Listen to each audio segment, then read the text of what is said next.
get started. Thank you all so much for joining today's webinar about self-service functionality within SnapHire. So as you know, SnapHire is a very customizable system, and we have set up different parts of your system that you can actually manage yourself. So instead of having to come to our client success team for change requests, there are actually parts of the system which you can manage on your end via permissions if you've been granted them. So if you don't know me, I'm Daniela. I'm one of the client success consultants here at ATL. I work on implementations and projects. During this webinar today, if you have any questions or would like me to kind of show different parts of the system, please feel free to chat them through, and I will monitor them, any questions and chats as we go through today's webinar. To give you a quick overview, SnapHire is one of ATL, our parent company's main products. We also have the Talent App Store, which powers our SnapHire marketplace. Some of you might have recognised within your SnapHire system that we have actually rebranded our SnapHire marketplace last week, so it's looking very nice. If you haven't jumped in there already, do so, and I'll also give you a kind of look over that today as well. So SnapHire is a recruitment software, and it's very flexible and configurable, and we have 200 plus organisations across New Zealand, Australia and the US using the product. Please ensure that you sign up to our newsletter to actually hear some up-to-date information about what our organisation is doing, and also check out our events page for other webinars and upcoming events which we host. And if you're on LinkedIn, please join our SnapHire community forum as another kind of group there where we'd like to get some SnapHire customers interacting with one another and kind of talking about all things SnapHire. These slides and the recording of today's session will be sent through to you in a follow-up email. So yeah, don't hesitate, you will have that on hand and you can share it with your team as well. So our SnapHire marketplace, if you aren't aware, is essentially an HR ecosystem that you can build yourself and connect different HR technologies with your SnapHire system. There are various third-party apps, our partners, that are available within the marketplace that you can use with your applicant tracking system. So for example, a lot of you would use Seek for your advertising. That's an app within the SnapHire marketplace. And there's different assessment providers, onboarding providers that are all there as well that you can use with your system. There are also ATL apps which are free to use. These are apps that we have built for you to kind of pick and choose what you think would be useful for your users and your processes. So SnapHire enables you to source and attract and engage with candidates and then assess them before you hire them for a role within your organisation. You can also integrate the system with other technologies, so via the marketplace, and then you can analyse them through the details of those hires and the jobs, etc., that you're working on via our reporting portal. So we use SAP Business Objects for reporting, and our reporting team can actually build kind of bespoke reports for you about anything that was captured in the system. So today we're going to talk about self-service functionality. So a lot of you will probably be quite tech-savvy people, so you might want to get to grips with some of the self-service functionality and create or amend different parts of the system so that they work for you with your requirements. Like I said before, you won't have to wait for a response from our client success team to kind of make some changes, as they are permission-based areas of the system. So you can actually make those changes yourself. So we're going to go through most of these today, and we're going to start with our welcome messages. So your dashboards within SnapHire are configurable. You can present different information to recruiter users and also manager users and also processing agency users if you're using them. We're then going to look at the application form. So you can amend your registration and default job questions yourself, so you can change them at any time. And then we're going to jump into looking at advertising tracking codes. So the different media that you're using for advertising jobs and how you can set up those media in the system so that you can build advertisement text and use those source links for your advertisements, and then report on where your candidates have come from. We will also look at bucket views. So that's the kind of key information that is presented to your users at different parts of your recruitment processes in your workflow. So you can have different views, different summaries of information per bucket, and set that up yourself. We'll also jump into the marketplace and look at some of those Airtel apps, which are also self-service, so you can set up different candidate care alerts internally for your users that are involved in recruitment, and configure those to your requirements. And we'll also look at our SwitchGear app, which enables you to control the candidate buttons that you see on your careers website. So as I said before, if you have any questions or want me to show anything in particular along the way, please feel free to chat through, and I will endeavour to answer all of your questions. So I've just jumped into our demo site here, DemoCo.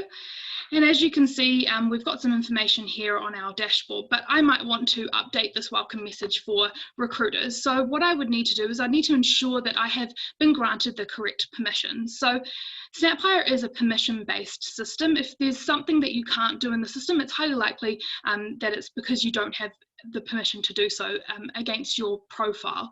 So anyone in your organization who has the manage users permission can grant you this appropriate permission so that you have those different levels of access.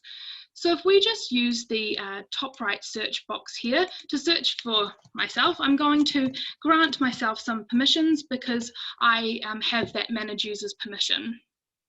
We do recommend that there are only a couple of people in your organisation that have that manage users permission, as that is essentially the administrative permission in the system which has the highest level of access. So this is my profile here. If I scroll down, we can see all of the different permissions that SnapHire has. So today we're looking at the configuration hub. So as you can see on the right hand side here, I don't have any of the configuration hub permissions granted to my profile, which means I can't access any of that self-service functionality yet. As a side note, if you are wondering what permissions are actually going to do when you grant them, do click on the permission. So if I click on, for example, manage bucket views, it's going to give me a summary of that permission, so you can kind of know exactly what level of access you're granting this user. So what I'm going to do is I'm going to grant the appropriate permissions for the different configuration self-service functionality features we're going to go over today, and then you'll see that those kind of features there become available in an admin tab, which we can kind of jump into that portal and then change things in the system. So if I use the user menu here on the left hand side, under other we have an edit details option. So this is what the user with the manage users permission would do, and they would scroll down and then grant the appropriate permission. So today we're going to look at bucket views, we're going to look at registration questions, default job questions, the welcome messages, job boards, and we'll also briefly touch on email templates. So then I scroll down and click OK. So now against my profile under more, I now have the admin tab and also the advertising tab. So they've become available because we've granted me those permissions. So if I jump into the admin tab, this is where you can access those configuration hub pieces. So here on the left hand side, they're kind of broken down into sections. So application setting, job seeker settings, welcome messages, and then system configuration. So firstly, we're going to go into the welcome messages. So this is something that we definitely recommend that you do. So it's quite nice for your users, especially when they first start using SnapHire, for them to jump in, see some kind of key information in the dashboard, and you can actually control what that is. So for recruiter users, you might have some kind of instructions on what their role is in the recruitment process. You might want to add some images, videos, maybe you've put together your own training videos, so you can link them here in this page. So here we're editing the recruiter view. So there is an editor at the top here, so you can use any of those options. As you can see, it's given me a title, which I already have in there, and also some details on business objects for reporting, but I might want to add in an image. So what I can do is I can enter down, I can then click this image button, and it's going to ask me for a source. So you can put in a URL for that image wherever it's hosted. So I've got this image here for SnapHire. So I'm just going to copy that image jump back in here, paste it in, and then click OK. So because I've done that, that now appears on my dashboard. And then I also might want to have some links. So I might say, please keep up to date with our recruitment events here. And then we can add in a link. So maybe we're going to click a link and put in airtel.com/events, for example, because that's where our events for this organization is. So now if we scroll down and click save, ensure that you've got this tick box ticked, so it's going to actually publish. If you want to, before I click OK actually, if we want to preview, we can use this little eye icon here and preview what it will look like on the dashboard before you publish it. So if we scroll down and click save, it's just saving. And then if we go back to our dashboard tab here at the top, it's now presented on the home page. So you can work through those and add in different things for managers. So we could add something completely different for the hiring managers. Some organizations have details like this: welcome to our recruitment tool, different updates, and maybe a link to your manager user guide. So that's what is here. So there's a quick link for that. Some organizations do kind of spice things up a little bit and put in some memes about recruitment or some funny videos, so you could also do that as well.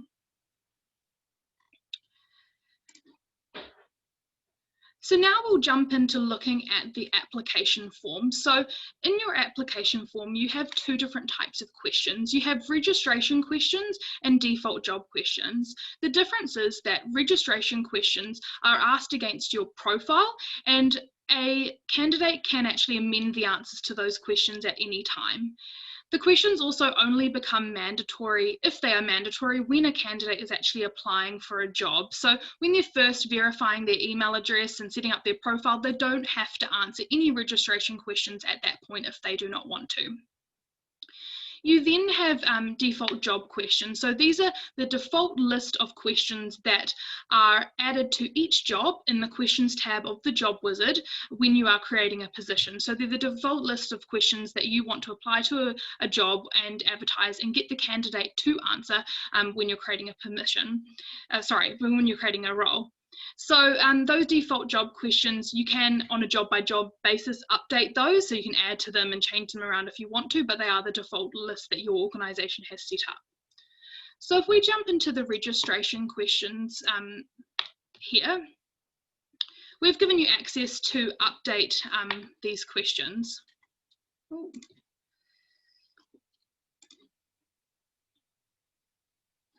Cool, so if we scroll down, it gives you kind of a little blurb about the registration questions at the top and then how to manage your questions. You then get this kind of grid list view here, which will give you all of your questions on the left-hand side, let you know whether they are general questions or if you've mapped them to category values or if you've mapped them to what we call job families.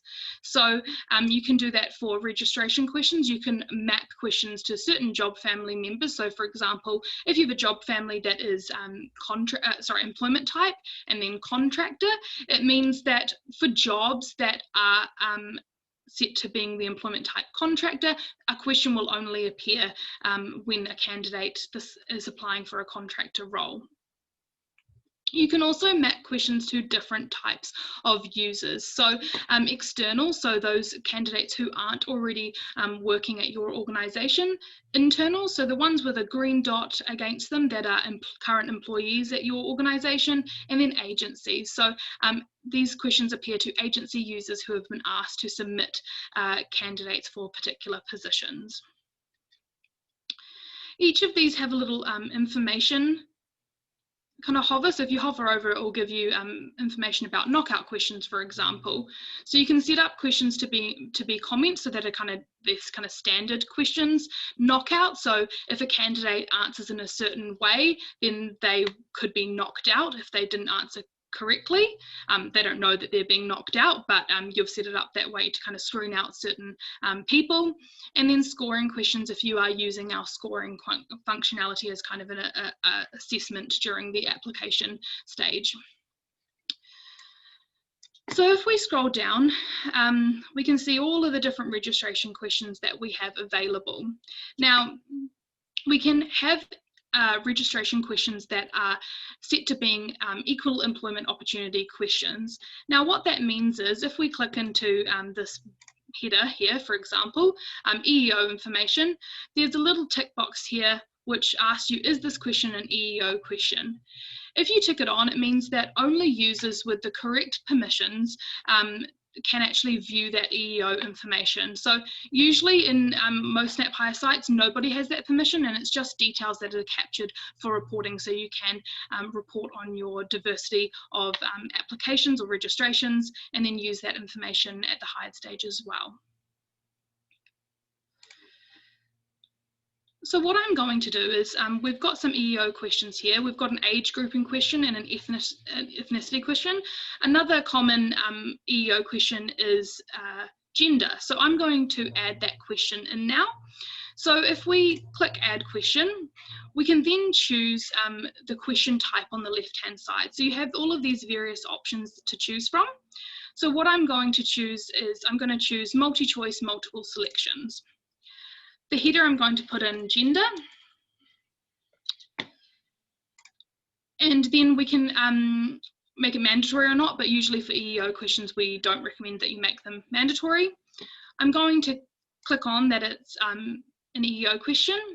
I'm going to make it available to all types of candidates, and then I'm going to add in my different choices that candidates can choose from. So if I put in female, click enter, we can add some more values, add in gender diverse.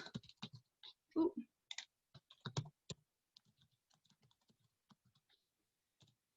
And then maybe you want to have a I prefer not to answer.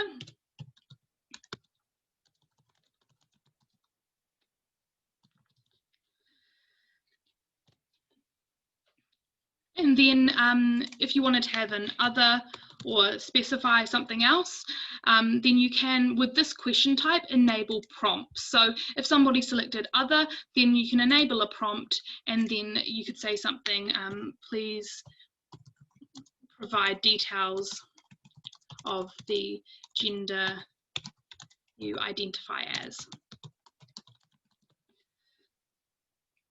So then there's no maximum, they could choose multiple if they wanted to, and then you can click save. So that's going to load, and then if we scroll down, it now appears at the end of our list. If we then click edit, we can adjust the order because we want the gender question to actually appear with that grouping of EEO information. So we can just use this drag and drop here and then drag it up to under the EEO information, so it's going to be within the section here, and then click save. In another browser, I've got my, my candidate profile here. So if I go into my details here, I can now edit my details.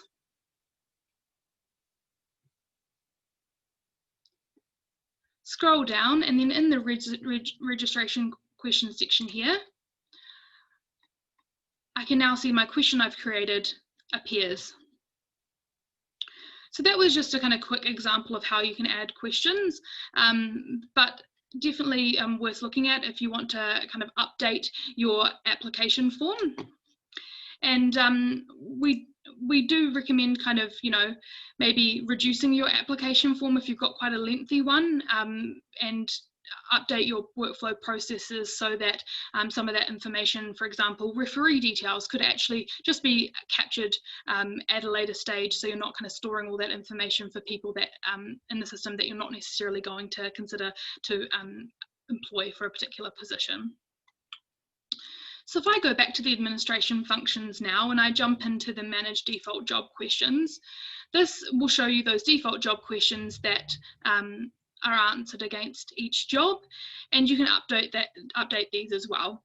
So this screen is very similar. It looks slightly different, so it doesn't have the you can't map to job families for default job questions, as they're kind of already on a job by job basis, but you can use the editor to drop and drag and change the order of your questions and also add new questions. If you're ever wanting to create a new section in your application form, so for example, like that EEO header, or maybe you have you want to have a header for kind of criminal conviction checks or background checking, use the comment field here, and you can tick it on and say this question starts a new section of the application form. So that's quite nice. It kind of sections things out in the application form for the candidate, and kind of groups those questions together until there's another heading.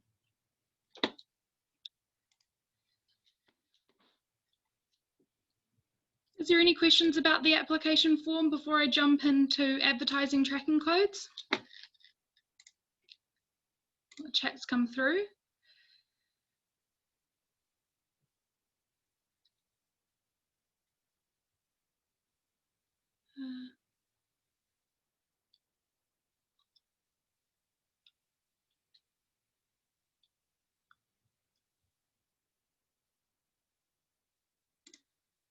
So I guess, yeah, if you're adding EEO questions, you could add ethnicity or nationality.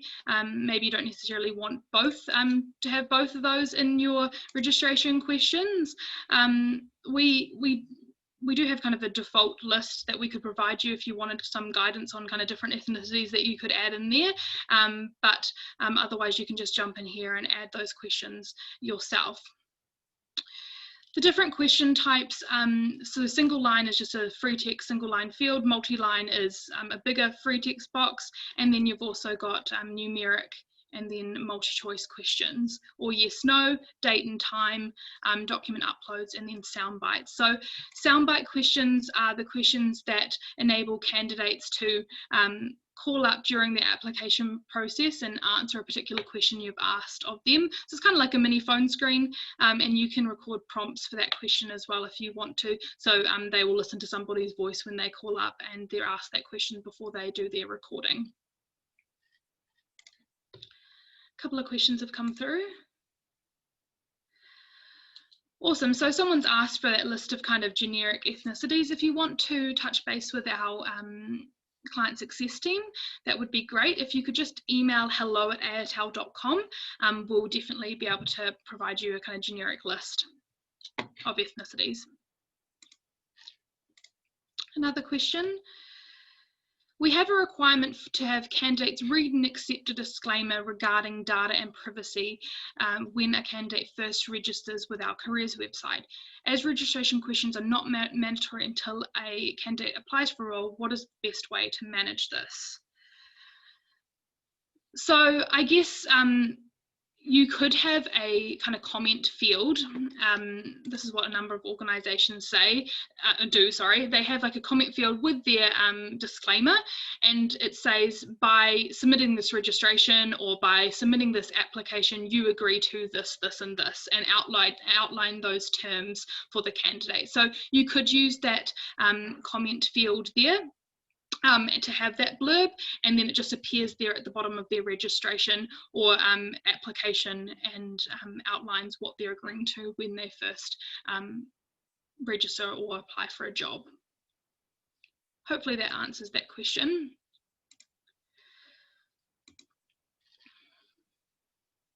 If you want to have any other kind of privacy information or disclaimers, you could also have those on your careers website. So we do have our general privacy statement. So if I just go to, I'll just jump back into that candidate profile.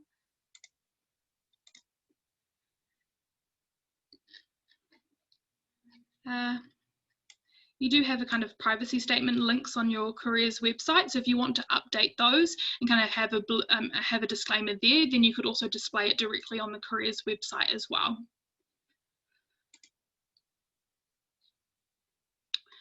So now I'm going to jump into advertising tracking codes. So under more, we have this advertising section.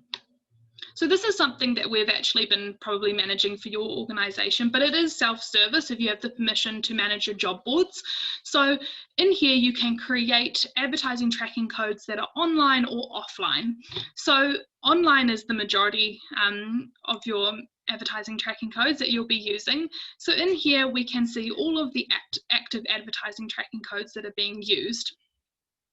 If you start to advertise somewhere else, so for example, maybe you have a job coming up and you're advertising a particular role on student job search, and you want to track how many candidates and applications come from student job search, we definitely recommend that you jump in here, create a new tracking code for student job search, and then you would build an advertisement text and use that particular source link from SnapHire on your student job search advertisement. So if we create a new online tracking code, we're going to call it student job search. You add in a code that's kind of 2 or 3 characters. It can be a little bit longer, but just to keep it kind of short and sweet. So I'm just going to say SJS. If you want candidates to be able to select that when they are registering or applying, so for example, if they haven't actually directly come from the link on student job search, then you can leave it here as active and available to all, so they can select it when they're registering or applying. Otherwise, you can hide it from job seekers, or if you aren't using a particular advertising tracking code, you can make it inactive. So you can put in the URL.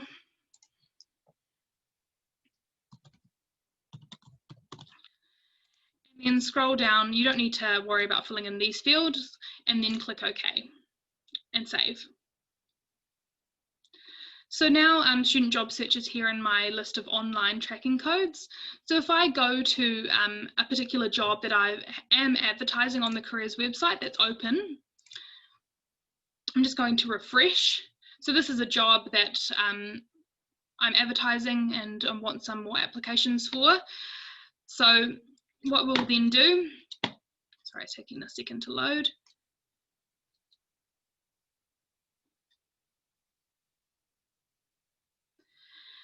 We'll use the job menu here on the left-hand side, and under Advertise, we can build advertisement text. And you'll see here on the left that student job search now comes up.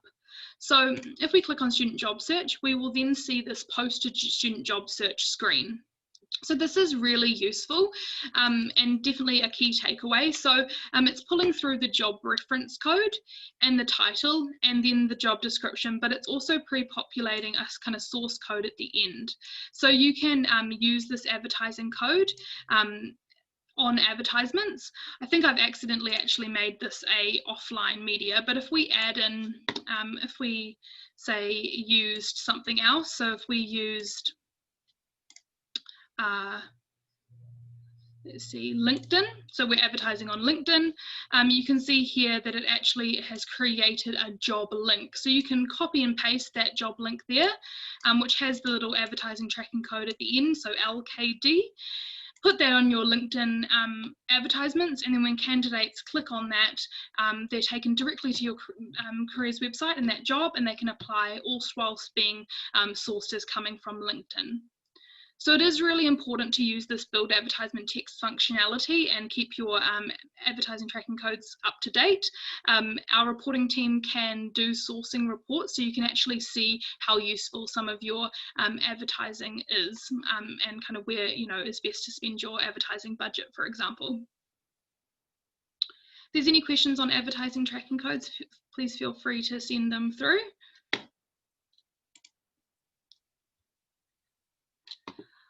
I'm now going to jump into bucket view. So if anyone doesn't know what a bucket view it's a summary of information that appears in the bucket that you're looking at in this list view. So in this bucket view here, in my incoming bucket, I have the name of the candidate, when they applied, interest in working, so this is their soundbite answer, qualifications, then the assessment hub, so if you're using any of our assessment apps, and then score, and then some other questions here around customer service and sales experience. Under more in the admin tab, if you have the permission to manage bucket views, under application settings, you have this manage bucket views option. So in here, you could have an array of bucket views. As you can see, this one has quite a lot.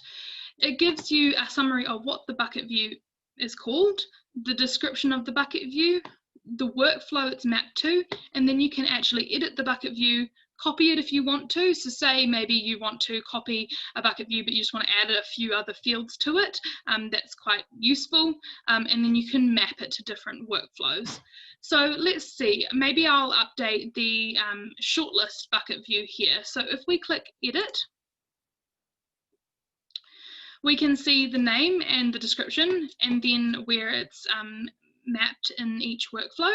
And then if we scroll down, we have access to all of the different fields that are available in your site. So this will be kind of standard SnapHire fields, as well as the data fields that have been created for your organization. So you can use the quick search box here to search for something. So say you knew exactly what you were looking for, maybe it's salary expectations. We can start typing salary, and all the different options will come up. So under application scope, so application scope is anything to do with your workflow. Then you have job seeker, so job seeker scope is anything to do with the job seeker themselves, and then job is to do with the actual job that you're working on, the requisition. So maybe I tick on the salary and wage expectations, and as you can see here under selected items, it now becomes available. So I can drag and drop these and order it as I please. So if we move it up to after the job seeker's name and then click OK, that will update that bucket view. So anywhere the shortlist bucket view is being used, it will now show that salary and wage expectations. If we click map,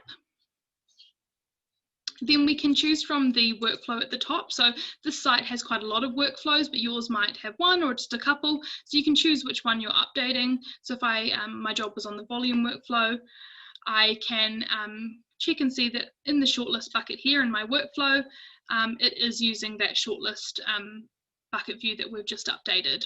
So that's all fine. We can click save. It'll save, and then we can go back to managing the bucket views. If we are kind of wanting to add a new bucket view, you can use the add view option here at the bottom and begin from scratch. So you can say maybe it's the hired bucket view. And then we can add in moniker, so the full name. Maybe we'll also have the date they applied or date registered, up to you. Drag and drop those. Then we might want to have the hired date, so we can type in hire, so date hired under application, that's the one there that we want. And then we might also want to have the actual salary. So that's the salary and wage field there. And then click OK. So from here, we can see we've got the hired that we've just created. It's not mapped anywhere, but we can click the map option here. And under my volume workflow, for example, we can scroll down, select my new bucket view, and tick it on for the hired bucket here, and then click save. So now if I jump back into my job and refresh, if I move a candidate, so if I move Richie McCaw into the shortlist bucket, we should be able to now see the bucket view that we have set up. So if I jump into shortlist,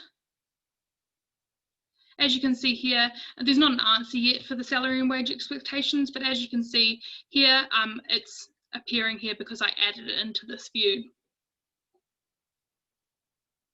We definitely recommend that you kind of look at your bucket views and kind of determine what would be useful for your recruiters and hiring managers to see at different stages.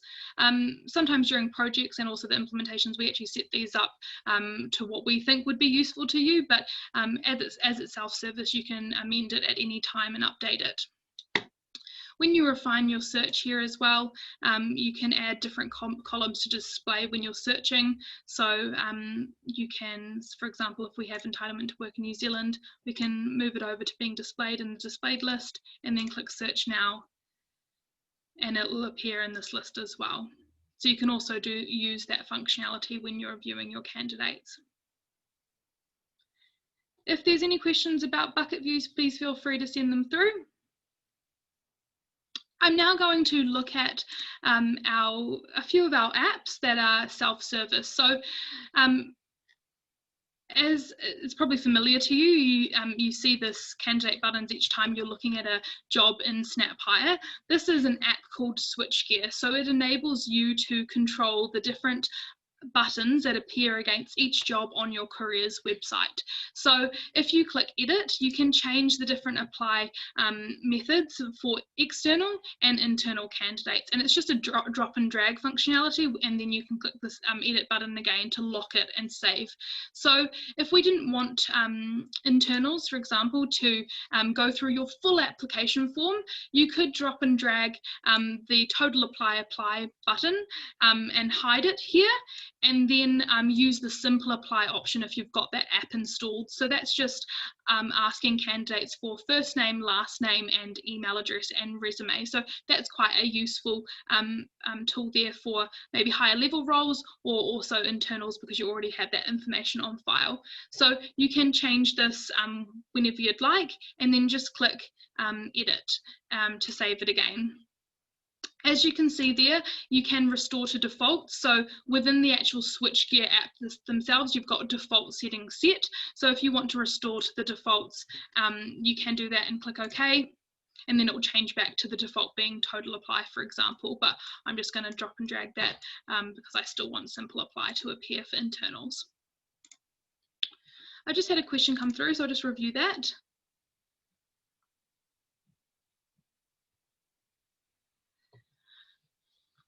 Okay, so someone has said that they can't see the hide bucket view when they go to manage the bucket views. So that might be something that we'll have to look at separately.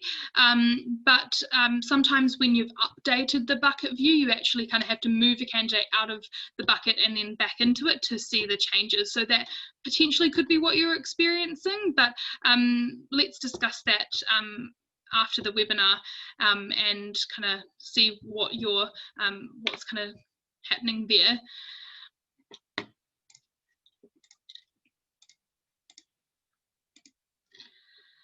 So we also have a candidate care app which you could be using. So this is self-service. You can set up kind of escalation alerts within your workflow to kind of trigger email alerts to different users if maybe candidates are getting stuck at a certain stage in the recruitment process. Might be something that's good for your hiring managers if you want to kind of give them a little push to action something. So if we jump into the marketplace tab here, this is what I mentioned earlier that has been revamped last week. So this is quite a big deal for us. It's looking really, really cool. So when you jump into the marketplace here, you can have access to the marketplace tab if you have the permission to view it, and also the manage users permission. So if you don't see this, that would be why, but your manage users person and your organization can grant you that permission if they think it's appropriate. So when you jump into the marketplace tab, you can see all of your installed apps. So this site's using quite a lot. Yours will differ, but you can see everything that's installed. And if we want to, we can actually click to discover new apps and be taken to the marketplace where we can install our own apps ourselves. Anything that has the kind of highlighted green option here at the bottom have already been installed. If you want to uninstall things, then that's totally fine as well. You can click into each app and for example, if I click on the detail, we can uninstall if we want to by using this button here. So if we browse apps, if we're looking for all, as I mentioned earlier, anything that's by Airtel, so you can see here under the Assessment Hub, they're free to use. Anything that's kind of by a partner, then you will probably have costs associated with that third party to use their technologies, but actually installing the app to use it with SnapHire is free. So if we jump into the Candidate Care app, so if we click on the detail, on any app, you can see the description, how to get started, and the APIs that they're using, as well as screenshots on the right-hand side, some videos, and sometimes also a presentation guide, which will walk you through how it works in SnapHire to give you a general overview. So those are really useful. If we click open, this is what the candidate care app looks like. So as you can see here, there are a number of alerts that have been set up. If we add an alert, we can name the alert, select what workflow it's being triggered on. So if we say maybe a shortlist alert, the workflow will stick with our volume one that we're working on. The bucket, so we're going to select the shortlist bucket. And we can set the threshold, so number of days before the first alert is sent. So if we say 3 days, and then number of days before the alert is escalated. So if nothing happened, then let's say another 3 days, and then a reminder in days at which the reminders are sent. So every 3 days they're going to send.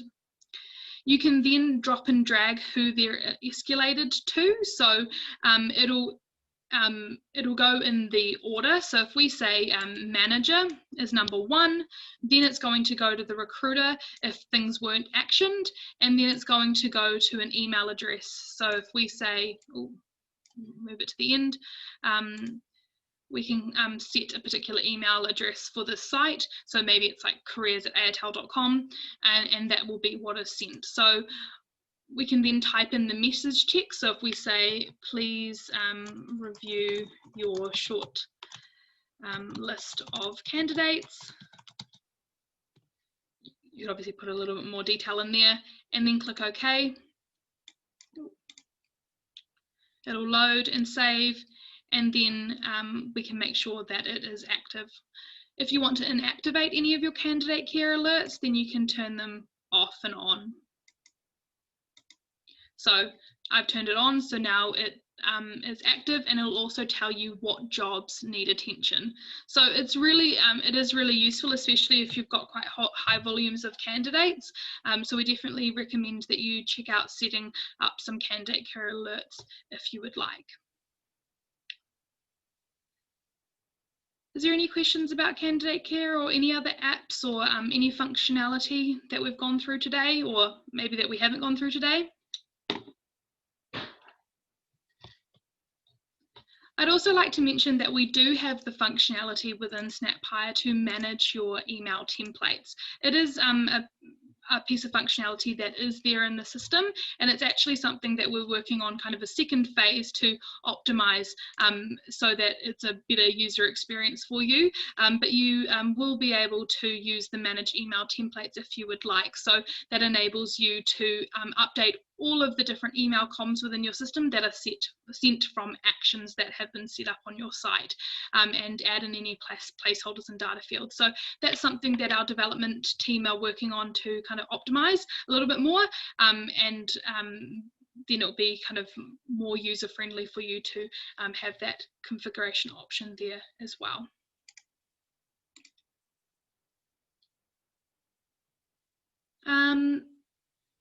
Someone has asked how. I'm not 100% sure what you're referring to. If you could just give me a little bit more detail, that would be great. So I'll give you a quick overview of editing the templates. Just bear in mind that this is something that is actually being kind of re-optimized by our development team. It is a permission-based system, and as you can see here, I've got the permission to manage email templates. If we click in here, it'll show you all of your actions that are on your menu that have email templates, and then any other email templates that may be automatically sent from the system are here in this other email template section. So you can start searching. So if you know the name of the action on the menu or the name of the action itself, so maybe it's a payroll email, you can start typing it and it will come up here. You can show additional information as well. So by default, we can show the job family it's associated with.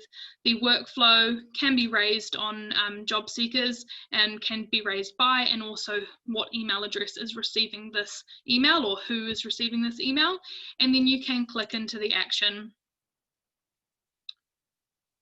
and update it. So it'll give you, this is a table on this one here, so you can update that if you want to, and then these are placeholders that are appearing.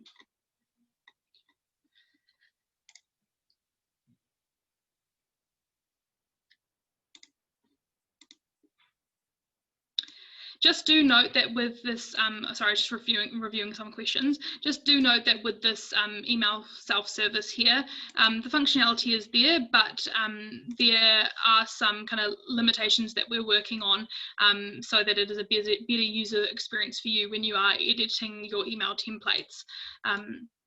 So just something to note, and we do have solution articles about that functionality as well. Somebody has asked, do we have access to edit the list of categories in the job setting? Now, this is a very good question. This is something that actually we would really like to be self-service, because we think that this is something that you should be able to edit. So it's something that we are working on. It's kind of in the pipeline, but we do recommend, if there's any kind of areas of the system that you think should be self-service or you'd like to see self-service, then you go to our request a feature forum on Freshdesk, which we use as our client portal, and raise that in there, and then other organizations can also vote for that. So we do really take all of your feedback really seriously. So it's good to know that like with this example, someone would really like to update their categories. So if there's anything else, then please do let us know via that forum, and we'll give that feedback to our team and the developers as well. So I hope that's given you a good general overview of some of our self-service functionality within SnapHire and the permissions associated with the configuration hub and how you can use those pieces of functionality. If you have any more questions, please feel free to send them through. I will stay on the line a little bit longer. But otherwise, yeah, thank you so much for joining today.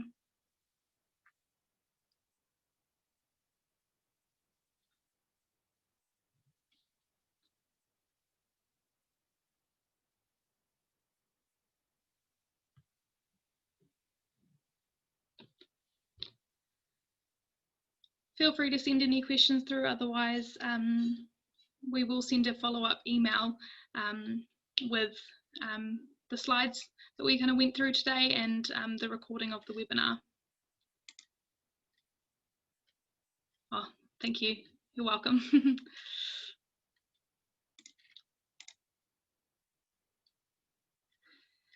Thank you so much, everyone, for your feedback. If you have any other feedback, please do request those, make those feature requests via the forum, and please do answer our survey that will appear to you at the end or in our follow-up email.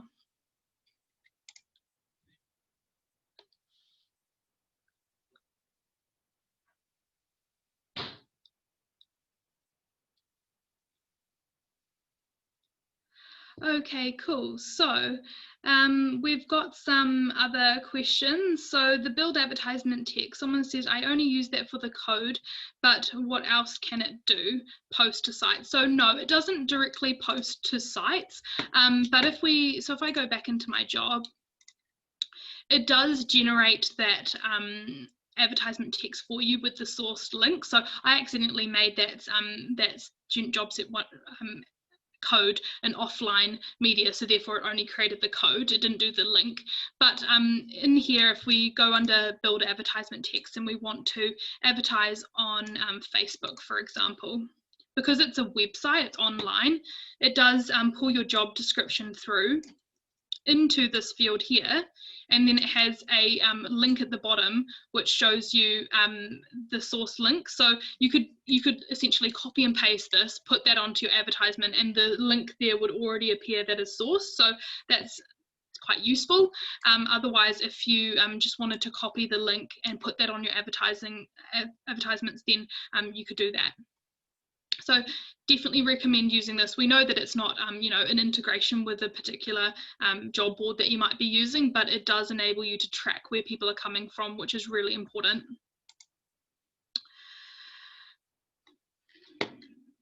Cool. I'll just answer some other questions. So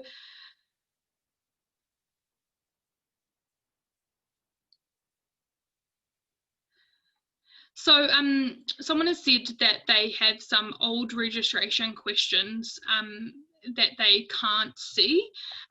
So that is expected. If you've deleted a registration question, it does appear against the candidate, candidates that have answered them in an old registration questions section. So if I go to a candidate, I'll just search for, maybe if I go into Test Scott, for example. I'm not sure if it'll appear here, but if we scroll down, on the left-hand side, there's these old registration questions. So if you ever delete a question, you can still review the answers, the previous answers here against job seekers who have answered it. So this was a favorite color question, so you can review those answers there if you want to. So that is expected, that you can't see them unless you're looking at the kind of old questions here against the candidates.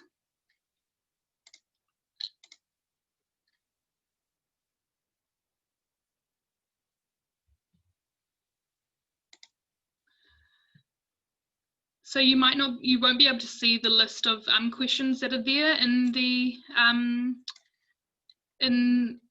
actual registration questions that you're editing, but you can see it here, like I said, in the old registration questions option here. If you ever want to report on all of your application questions to maybe kind of review before you go in and edit them, then we can pull a report of all of those questions if you want. But as it's self-service, if you have those permissions, you can just jump into these job seeker questions here and review all the questions that are being asked.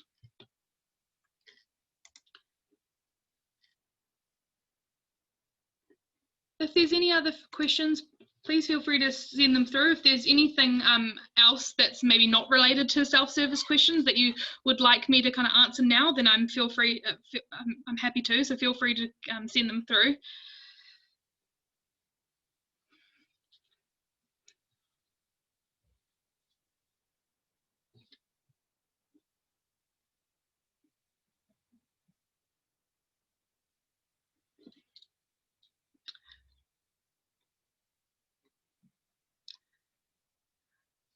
Okay, well, thank you so much for joining today. I hope this has been useful to you and that you do kind of get stuck in and start configuring parts of your system. And if you need any help or want any advice, then please do touch base with our client success team via hello@airtel.com or by calling them, and they'll be able to help you. Just another question that's come through: do we offer basic one-on-one training? Yes, so we do have a kind of suite of standard generic recruiter videos that we can send through to you to review, and then we can have a training session one-on-one kind of Q&A to answer any of your questions. So if you'd like us to send you those training videos and then organise a session, please do email hello@airtel.com, and someone like myself can touch base with you and organise a session. We are also having another new recruiter training, a generic session webinar coming up in the next couple of months. So they are available on to register for on our Airtel events page, so it's airtel.com/events, and you can register for that as well and kind of interact with other new recruiters that are using SnapHire as well. But if you have any questions right now that you want me to answer, then I can do so.